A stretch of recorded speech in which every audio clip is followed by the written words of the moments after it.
នេះគឺជាសាច់រឿងមួយដែលបានកើតឡើងជាយូរណាស់មកហើយគឺស្ថិតនៅក្នុងខេត្តកំពង់ស្ពឺស្ថិតនៅភូមិព្រៃខ្លាតែខ្ញុំមិនដឹងថាសប្តាហ៍ថ្ងៃនេះភូមិនោះបដូរឈ្មោះឬយ៉ាងណាខ្ញុំបានមិនដឹងនោះទេតែឪពុកខ្ញុំបានប្រាប់ថាពីមុនគឺគេហៅបែបនេះឪពុករបស់ខ្ញុំបានប្រាប់ទៀតថាតាឈឿននេះគាត់មិនធម្មតានោះទេគាត់គឺជាគ្រូអាគមម្នាក់ដែលរៀននៅមន្តអាគមចេះយ៉ាងស្ទាត់ជំនាញប្រភេទមន្តអាគមដែលគាត់រៀនភាគច្រើនគឺរៀននៅក្នុងព្រៃហើយថែមទាំងមានយ័ន្តស័ក្តិសិទ្ធិសាក់ជាប់នឹងខ្លួនថែមទៀតផងហើយគាត់ជាមនុស្សម្នាក់ដែលមានម្រាមជើងរហូតទៅដល់6តែមានតែម្ខាងតែប៉ុណ្ណោះគឺជើងខាងឆ្វេងនិយាយឲ្យស្រួលស្ដាប់ទៅគាត់ត្រូវជាជីតារបស់ខ្ញុំប្រវត្តិរបស់គាត់ខ្ញុំសង្ខេបត្រឹមតែប៉ុណ្្នឹងនោះទេចង់ដឹងថាសាច់រឿងទៅជាយ៉ាងណាអោះចូលទៅស្ដាប់ទាំងអស់គ្នាកាលដែលតាឈឿនមានអាយុ18ឆ្នាំពេលដែលគាត់ត្រឡប់មកពីមើលគោវិញចៅដនមិត្តភក្តិឪពុករបស់គាត់ក៏មកលេងផ្ទះ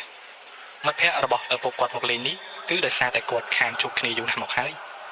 ការដែលពួកគាត់ស្គាល់គ្នាគឺចាប់ផ្ដើមពីការជួយជីវិតគ្នាទៅវិញទៅមកនៅក្នុងភ្លើងសង្គ្រាមហើយគាត់ថែមទាំងមានវិជាស្បែកគង់ទៀតផងពេលដែលពួកគាត់កំពុងអង្គុយផឹកតែនៅមុខផ្ទះនោះតាឈឿនគាត់ក៏ដើរមកជម្រាបសួរអ៊ំប្រុសដោយមនុស្សមាននិស្ស័យជាមួយគ្នាផងគាត់ក៏សុំបណ្ដោះបណ្ដាវិជាអាគមនេះទៅកាន់តាឈឿនដំបូងឡើយគឺផ្ដើមចេញពីការសម្លឹងឃើញម្រាមជើងរបស់តាឈឿនរួមជាមួយនឹងក្រសែភ្នែករបស់គាត់មានប្រសាសន៍ថាតាឈឿននេះជាមនុស្សរិស័យខ្ពស់ណាស់ថ្ងៃអនាគតនឹងមានមនុស្សពឹងពាក់ច្រើនឪពុករបស់គាត់យល់សាច់ការគាត់ជួបបារីបណ្ដាក៏និយាយទៅមិត្តភក្តិថាបើវាមាននិស្ស័យយកវាទៅរៀននឹងអប់រំចុះអញមិនថាអីទេអញបន់ឲ្យតែវាខ្លាចជាមនុស្សដែលជួយដោះទុក្ខធុរៈគេបាននោះទេឪពុកម្ដាយណាក៏ចង់ឃើញកូនខ្លាចជាមនុស្សល្អនិងជាមនុស្សដែលគេគោរពស្រឡាញ់ច្រើនដែរតាឈឿនដោយស្ដាប់តាមឪពុកណាមួយគាត់ស្រឡាញ់ខាងវិជាសាស្ត្រសាស្ត្រផងគាត់ក៏យល់ព្រម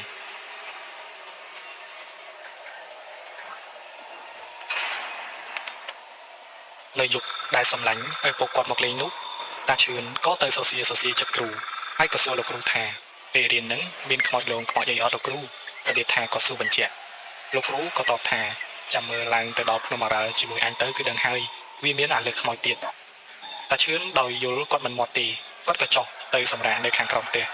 ណាមួយបានមើលគោក្របីផងព្រោះចំណុចនោះមានចោលលួចគោក្របីច្រើនណាស់ពេលដែលគាត់កំពុងតែដេកនោះស្រាប់តែគាត់ឮសំឡេងដូចជាមានកណ្ដឹងគោដើរជុំវិញផ្ទះទាំងដែលគោរបស់គាត់គ្មានកណ្ដឹងនោះទេគាត់ក៏ភ្ញាក់ហើយដើរមើលជុំវិញផ្ទះតែគ្មានឃើញម្ចាស់សំឡេងនោះឡើយ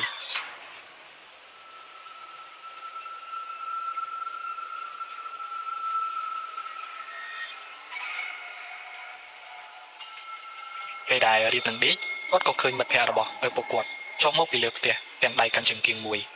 ហើយគាត់ក៏ទៅឈរនៅមុខផ្ទះតាឈឿនគាត់មិនមកនោះទេគាត់ក៏ធ្វើជាដេកលក់រួចគាត់ក៏បើកភ្នែកមើលតិចលួចមើលចង់ដឹងថាតើលោកតាម្នាក់នោះគាត់ចុះមកធ្វើអ្វីមួយសន្ទុះគាត់ថាមិត្តភក្តិរបស់ឪពុកគាត់ក៏និយាយតិចម្នាក់ឯង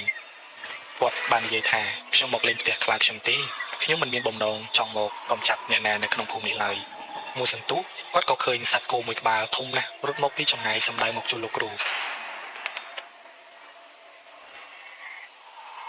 តែមានអីគ្រាន់តែរត់មកដល់គាត់ក៏លោកចូលហៅប៉ៅទាញរូបសូនរបស់គាត់ចេញមកនិងបោះទៅលើដីហើយក៏កើតទៅជាសត្វដំរីក្បាល3មួយក្បាលហើយដំរីក្បាល3នោះក៏ស្ទុះទៅជន់គោនោះរលាយបាត់ទៅ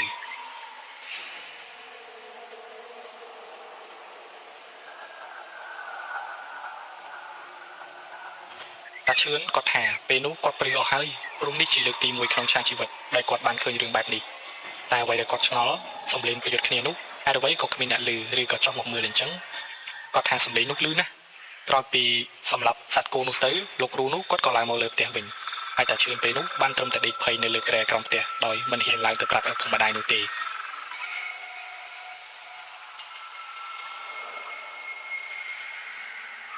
ព្រឹកឡើងពេលដែលកំពុងហូបបបរត្រីងៀតជុំគ្នានោះលោកគ្រូក៏លន់មកថាអាខ្លៅយំមិញមានភ្ញៀវមកលេងដល់ផ្ទះឯងតែម្ដងអញគ្រាន់តែមកលេងផ្ទះឯងមួយយប់សោះធ្វើដូចអញទៅដណ្ដើមបាយវិស៊ីអញ្ចឹងឪពុករបស់គាត់បានត្រឹមតែញញឹមព្រោះយល់អ្វីដែលខ្លាចគាត់និយាយ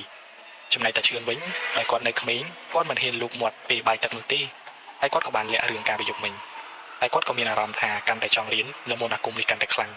ដោយឃើញស្នាដៃរបស់គ្រូពិតជាមិនធម្មតាឡើយពេលហូបបាយរួចគាត់ក៏ចេញដំណើរទៅជាមួយលោកគ្រូដោយសុំរទេះអ្នករកឃ្មុំទៅជាមួយដំបូងគាត់គិតថានៅឲ្យបាន 4-5 ថ្ងៃសិន តែដោយសារតែគាត់មិនចង់មានរឿងជាមួយគ្រូអាគមមួយចំនួននៅក្នុងភូមិនេះទើបគាត់សម្រេចចិត្តថាចេញទៅនៅពេលហ្នឹងហើយនៅតាមផ្លូវតាឈឿនតែងតែសួរនេះសួរនោះរហូតតែលោកគ្រូដូចជាមិនសូវជាចង់ឆ្លើយនោះទេគាត់ដូចជាចង់លាក់បានសិនហើយនឹងគាត់ចាំទៅដល់អាស្រមរបស់គាត់សិនចាំគាត់ឆ្លើយសំណួរក៏អាចថាបានណាមួយដោយសារតែខ្លាញ់ម្ចាស់រទេះគោដឹងថាគាត់ចេះវិជាអីអញ្ចឹងទៅព្រោះការប្រយុទ្ធមិញគាត់ក៏ដឹងដែរថាតាឈឿនបានលួចមើលគាត់លោកគ្រូក៏សួរទៅអ្នករកឃ្មុំថាទៅម្នាក់ឯងអញ្ចឹងអត់ខ្លាចទេអីលោកប្អូនអ្នករកឃ្មុំក៏តបថាខ្លាចអីបងខ្ញុំឡើងភ្នំនឹងច្រើនឆ្នាំដែរហើយអត់ដែលឃើញខ្មោចព្រាយស្អីផងពីច្រើនឃើញតែខ្លាដំបងឃើញតែតកួតធំអីហ្នឹង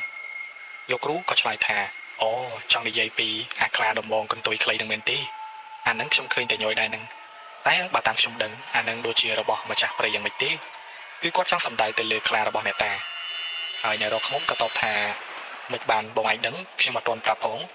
លោកគ្រូគាត់ក៏សើចចំណែកតាឈឿនវិញក៏ភ្ញាក់ផ្អើលដែរពេលឮបែបនេះបុរសនោះក៏សួរថាបងឯងជាគ្រូអាគមមែនទេបានចេះអានចិត្តខ្ញុំពេលនោះលោកគ្រូក៏សើចហើយក៏តបថាមិនមែនទេលោកប្អូនគឺដោយសារតែអាខ្លាដំបងកតុយខ្លីហ្នឹងវាឧស្សាហ៍បង្ហាញខ្លួនពេកទើបខ្ញុំនិយាយបែបនេះ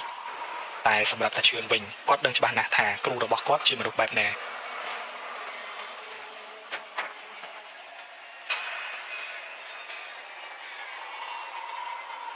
កំឡុងពេលជិះចេញពីផ្ទះរបស់តាឈឿនសំដៅទៅភ្នំអារ៉ាល់គឺចំណាយពេលរហូតដល់ម៉ោង 9 យប់បានទៅដល់ជើងភ្នំដោយសារតែគោវាត្រូវការស៊ីស្មៅ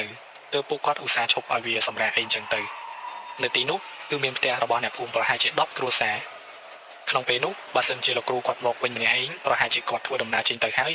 តែដោយសារពេលនោះតាឈឿនគាត់ទៅជាមួយទើបលោកគ្រូសម្រេចចិត្តថាទៅសម្រាកផ្ទះបងប្អូនគាត់ដែលនៅក្នុងភូមិតូចនោះ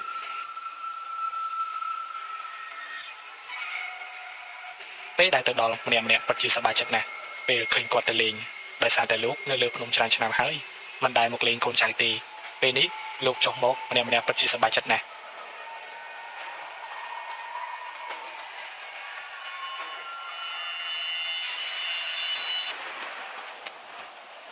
អ្នកផ្ទះនោះដោយទើបតែហូបបាយហើយផងរួចក៏អស់មកហូបបុរសដែលជាម្ចាស់ផ្ទះក៏ប្រើកូនឲ្យទៅលើកទ្រូមើលក្រែងលោបានកូនត្រីនឹងយកមកស្លមកជូរស្លឹកអំពិលជូនលោកគ្រូហត់ឲ្យមានកម្លាំងលោកគ្រូថាមិនអីទេដួសតែបាយមកហើយមានរលឹកឬក៏ផ្លែទៀបទេយកមកគាត់ហូបជាមួយបាយលោកគ្រូក៏សួរទៅតាឈឿនថាចេះហូបបាយជាមួយរលឹកទេគាត់ក៏និយាយថាចេះតែលោកគ្រូខ្ញុំឧស្សាហ៍ហូបនៅចំការដែរហ្នឹងរួចគាត់ក៏សួររកម្ចាស់រទេះគោតែតាឈឿនប្រាប់ថាគាត់ទើបតែចេញទៅអំបញ្ញមិញហ្នឹងគាត់ថាគាត់ប្រញាប់អត់បានលាលោកគ្រូទេពេលនោះលោកគ្រូក៏ដកដង្ហើមធំព្រោះខ្លាចគាត់ចេញទៅពេលយប់ប្រឡប់មានបញ្ហាគាត់រកតែគាត់ឲ្យនៅសម្រាប់សិនមិនទាន់ពេលដែលលោកគ្រូជាមួយតាឈឿនហូបបាយហើយម្ចាស់ផ្ទះក៏សួរដំណើរដើមតងដែលលោកគ្រូចុះពីលើភ្នំក្រោយពីនិយាយគ្នាមួយសន្ទុះទើបតាឈឿនដឹងថាគ្រូរបស់គាត់គឺជាខ្មែរលើគឺជាខ្មែរដើមម្ចាស់ផ្ទះក្រោយពីដឹងពីគោលបំណងលោកគ្រូគេក៏ប្រាប់ថាបើអញ្ចឹងខ្ញុំសូមផ្ញើកូនប្រុសមួយផងឲ្យទៅរៀនចំណេះដឹងនឹងគេតាមពិតទៅគាត់ចង់នាំកូនឲ្យទៅរៀនជាមួយលោកគ្រូយូរមកហើយតែដោយសារមិនអាចទៅចោលស្រែចម្ការបានទើបចេះតែចាំពីមួយឆ្នាំទៅមួយឆ្នាំលោកគ្រូក៏បានប្រាប់ថាបើគ្នាមាននិស្ស័យឲ្យគ្នាទៅរៀនទៅអញក៏មិនបង្ខំដែរក្រែងវាចេះវាអីអាចដោះទុកធុរៈនៅស្រុកនៅភូមិបានពេលនោះលោកគ្រូក៏សួរថាតើកូនមួយណាដែរដែលឯងចង់ឲ្យទៅរៀនគាត់សួរបែបនេះដោយសារបុរសនោះមានកូនប្រុសរហូតដល់3នាក់បុរសនោះក៏និយាយថាគឺអាដួងកូនច្បងខ្ញុំនឹងឯងលោកបងតាឈឿនក្រោយពីឮបែបនេះគាត់ក៏រៀនសប្បាយចិត្តព្រោះតែប៉ុណ្នេះបានគ្នាទៅរៀនជាមួយហើយគឺមិនរៀនម្នាក់ឯងនោះទេពេលនេះខ្ញុំសូមហៅកូនសិស្សរបស់លោកគ្រូទាំងពីរថាតាដួងនិងតាឈឿនព្រោះអនាគតលោកទាំងពីរថ្ងៃមុខគឺមិនធម្មតានោះឡើយលោកគ្រូពេលនោះក៏ហៅតាដួងជាមួយតាឈឿនឲ្យមកអង្គុយជិតគ្នាគាត់ក៏លូកដៃចូលថង់យាមរបស់គាត់នៅពេលដែលគាត់ដកចេញមកវិញគឺជាខ្សែករុំដោយកថានិងខ្សែដៃរុំដោយកថាដូចគ្នាគាត់ដកមកហើយគាត់ក៏ឲ្យអ្នកទាំងពីរពាក់ម្នាក់មួយខ្សែគាត់ឲ្យតាឈឿនពាក់ខ្សែដៃចំណែកតាដួងពាក់ខ្សែកគាត់ឲ្យពាក់នេះគឺដើម្បីឲ្យពួកគាត់ទាំងពីរនាក់អាចរស់នៅលើភ្នំជាមួយគាត់ចុះរស់នៅលើភ្នំដោយបងប្អូនបានដឹងស្រាប់ហើយបើសិនជាអ្នកចាញ់ច្រាបគឺនៅមិនបានយូរឡើយច្បាស់ជាឈឺឬក៏មានការលងបន្លាចពីពពួកព្រាយបិសាចចាក់ជាមិនខានពេលពាក់ឲ្យហើយគាត់ក៏ប្រើឲ្យតាដួងទៅរៀបចំអីវ៉ាន់ទៅព្រោះស្អែកត្រូវឡើងទៅជាមួយគាត់តាដួងដោយជាមនុស្សមាននិស្ស័យខាងវិជាសិលសាស្ត្រដោយតាឈឿនដែរគាត់ពិតជាសប្បាយចិត្តណាស់គាត់ក៏ទៅរៀបខោអាវនៅពេលយប់ហើយពេលព្រឹកចូលមកដល់ពេលហូបអាហាររួចពួកគាត់ទាំង3នាក់ក៏នាំគ្នាធ្វើដំណើរឡើងទៅតែម្ដងបញ្ជាក់ អាស្រមរបស់លោកគ្រូមិនដល់កំពូលភ្នំទេចម្ងាយពីជើងភ្នំទៅគឺមានរយៈចម្ងាយតែ20គីឡូដីតែប៉ុណ្ណោះតែពិតជាចម្លែកណាស់តាឈឿនប្រាប់ថាចម្ងាយនោះបើចេញទៅពីព្រឹកគឺពេលយប់បានទៅដល់ព្រោះតាមមើលទៅព្រៃភ្នំនៅចំនួននោះគឺក្រាស់ខ្លាំងណាស់ពេលខ្លះក៏ជួបហ្វូងជ្រូកព្រៃពេលខ្លះល្មូនធំធំវាកាត់ផ្លូវតែគេមិនធ្វើអ្វីគាត់នោះទេសត្វទាំងនោះដូចជាខ្លាចនៅរត់អំណាចអ្វីមួយយ៉ាងដើរបានតែកណ្ដាលផ្លូវគាត់ក៏ជួបជាមួយនឹងបុរសដែលជាអ្នករកឃ្មុំបុរសនោះក៏បានរៀបបាយឲ្យពួកគាត់ហូបដោយយកឃ្មុំនោះទៅផ្ងំជាមួយបាយហើយអ្វីបានជាគាត់រៀបចំដោយយកចិត្តទុកដាក់បែបនេះព្រោះគាត់ដឹងថាលោកគ្រូម្នាក់នេះមិនធម្មតាទេហើយថែមទាំងមិនចេះអួតអាងទៀតហូបបាយរួចគាត់ក៏ចេញដំណើរទៅបន្តមុននឹងចេញទៅគាត់ក៏ផ្ដាំបុរសនោះឲ្យប្រយ័ត្នខ្លួនផងរួចលោកក៏ដកយកប្រទាលមួយដើមឲ្យទៅបុរសនោះទៅការពារខ្លួនពេលដើរយូរទៅកូនសិស្សទាំងពីរនាក់ក៏ហត់ពេលនោះលោកគ្រូគាត់ក៏ប្រាប់ថាឲ្យតាដួងជាមួយតាឈឿនកាន់ជាយអាវរបស់គាត់ទៅហើយបិទភ្នែកផងចាំគាត់ឲ្យបើកចាំបើកគាត់ថាមិនដល់1នាទីផងពេលដែលគាត់ឲ្យបើកភ្នែកវិញគាត់ក៏មកដល់អាស្រមបាត់កូនសិស្សទាំងពីរបោះរោមតាំងពីក្បាលរហូតដល់ចុងជើងព្រោះថានេះជារឿងមិនគួរឲ្យជឿឡើយតាមពិតទៅបើតាមគាត់ចាំគឺនៅសល់15គីឡូដីទៀតឯណោះទើបបានមកដល់តែនេះមិនដល់1នាទីផងហើយពេលដែលមកដល់ម៉ោងទៅតែ4ល្ងាចតែប៉ុណ្ណោះតាដួងក៏សួរទៅលោកគ្រូថានេះមែនទេជាអាស្រមរបស់លោកអ៊ំគាត់ហៅលោកអ៊ំដោយសារតែគាត់ជាមួយលោកគ្រូជាប់ខ្សែស្រឡាយគ្នាលោកគ្រូគាត់ក៏ប្រាប់ថាអើនឹងហើយមើលយកអីវ៉ាន់ទៅទុកទៅអញទៅរកអីឲ្យពួកឯងហូបនេះឲ្យបានតែប៉ុណ្នេះគាត់ក៏ដើរទៅក្រោយអាស្រមបាត់ចំណែកតាឈឿននិងតាដួងគាត់ក៏នាំគ្នាយកខោអាវទៅទុករួចក៏មកអង្គុយជជែកគ្នាលេងពីនេះពីនោះតាមពិតទៅតាឈឿនគឺមានអាយុបងតាដួងរហូតទៅដល់3ឆ្នាំតែពួកគាត់ក៏មិនប្រកាន់គ្នាដែរហើយចាប់តាំងតែពីពេលនោះមកពួកគាត់ក៏រាប់គ្នាជាមិត្តសម្លាញ់ឪពុកខ្ញុំប្រាប់បន្តថាតាមពិតទៅតាដួងគឺគាត់កើតនៅស្រុកសរិនតែដោយសារឪពុកម្ដាយរបស់គាត់ផ្លាស់ប្ដូរទីលំនៅទើបគាត់មករស់នៅខេត្តកំពង់ស្ពឺនេះមូលហេតុអ្វីបានជាគាត់ផ្លាស់ប្ដូរទីលំនៅគឺឪពុកខ្ញុំមិនបានប្រាប់នោះទេព្រោះឪពុកខ្ញុំស្និទ្ធជាមួយនឹងតាឈឿនជាងព្រោះតាឈឿនជាឪពុកក្មេករបស់ឪពុកខ្ញុំហើយនេះគ្រាន់តែជាការសង្ខេបខ្លីៗពីជីវប្រវត្តិរបស់លោកតាទាំងពីរតែប៉ុណ្ណោះបន្តិចទៀតនឹងចូលទៅដល់សាច់រឿងសំខាន់ហើយ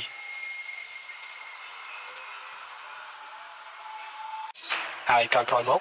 លោកគ្រូក៏ចាប់ផ្ដើមសាក់ឲ្យពួកគាត់នៅខាងក្រោយខ្នងនិងបង្រៀនវិជ្ជាសព្វសារពើទៅកាន់ពួកគាត់ទាំងរបៀបផ្សំថ្នាំរបៀបជាព្រានព្រៃរបៀបបញ្ចុះគ្រាប់អាគមរបៀបមើលហោរាសាស្ត្រនិងរបៀបមើលតារាសាស្ត្រថែមទាំងវិជ្ជាបំរុងទឹកបំរុងដីថែមទៀតផងគាត់សម្លឹងមើលយូរទៅដឹងថាវាជាអាខ្លាកន្ទុយខ្លីនោះវាបំរុងនឹងឡើងមកខាងលើដើមឈើដែរហើយក៏ត្រូវបានគាត់បាញ់មួយគ្រាប់ចំខ្លួនរបស់វាក៏ថយក្រោយបន្តិចហើយក៏ដើរចូលទៅក្នុងកំពូលព្រៃវិញបាត់គាត់ដឹងច្បាស់ណាស់ប្រកបជាវាចាំវាប្រហារគាត់ពេលដែលគាត់ភ្លេចខ្លួនគាត់ក៏ស្ទុបមួយទំហំដើម្បីឡើងទៅលើដើមឈើវិញតែក៏ត្រូវបានខ្លាមួយក្បាលនោះទះគាត់ឡើងធ្លាក់មកខាងក្រោមគាត់ក៏ព្យាយាមរត់តែកំឡុងពេលរត់នោះគាត់ត្រូវបានវាទះត្រូវមួយដៃទៀតពេលដែលគាត់បើកភ្នែកគាត់ពិតជាភ្ញាក់ផ្អើលជាខ្លាំងព្រោះនៅនឹងមុខពួកគាត់មានគម្ពីរបុរាណនៅនឹងមុខម្នាក់មួយថ្ងៃរៀនដំបូងលោកគ្រូរបស់គាត់ឲ្យតាដួងជាមួយតាឈឿនដើរទៅលអាងភ្នំមួយដែលស្ថិតនៅមិនឆ្ងាយពីអាស្រមនេះប៉ុន្មានទេនៅទីនោះគឺមានដើមជ្រៃពីរដើមដុះភ្ជាប់គ្នាធំណាស់មុននឹងទៅលោកគ្រូបាននិយាយទៅកាន់លោកទាំងពីរថាពួកឯងត្រូវសមាធិរងាប់អារម្មណ៍នៅទីនោះចំនួនមួយយប់មួយថ្ងៃទោះឮសំឡេងអ្វីក៏ដោយដាច់ខាតកុំចេញពីលអាងភ្នំនោះហើយនៅពេលយប់អ្វីដែលពួកឯងបានឃើញគឺគ្រាន់តែជារូបភាពបំភាន់ភ្នែករបស់ព្រាយបិសាចតែប៉ុណ្ណោះចំណែកអាហារហូបចុកចាំព្រឹកឡើងថ្ងៃរះផុតដើមជ្រៃទាំងពីរដើមនោះចាំយើងយកទៅឲ្យតែបើរះមិនទាន់ផុតទេគឺមិនមែនយើងជាអ្នកយកទៅឡើយគាត់និយាយបែបនេះព្រោះដើមជ្រៃនោះវាដុះនៅនឹងមាត់លអាងតែម្ដងហើយសំណួរដែលតាដួងសួរទៅលោកគ្រូទី1តើពួកខ្ញុំមានអ្វីការពារខ្លួនទៅទី2ហេតុអ្វីបានជាត្រូវសមាធិទី3បើសិនជាមានរឿងមិនស្រួលខ្លាំងតើគួរធ្វើយ៉ាងណាលោកគ្រូក៏ឆ្លើយទៅកូនសិស្សទាំងញញឹមថារបស់ដែលការពារខ្លួនពួកឯងគឺចិត្តស្ងប់ហើយការសមាធិនឹងហើយគឺជាការធ្វើឲ្យចិត្តរបស់ពួកឯងស្ងប់គឺធ្វើយ៉ាងណាវឹកហាត់ឲ្យអំណាចផ្លូវចិត្តរបស់ឯងខ្លាំងចំណែកសំណួរចុងក្រោយរបស់ឯងនេះយើងសូមនិយាយនិងធានាថាគ្មានអ្វីអាចធ្វើបាបពួកឯងបានទេដរាបណាពួកឯងមិនចាក់ចេញពីលអាងមុនពេលកំណត់ក្រោយពីយល់អ្វីដែលលោកគ្រូមានប្រសាសន៍ហើយពួកគាត់គឺត្រូវតម្រូវឲ្យស្លៀកពាក់សទាំងអស់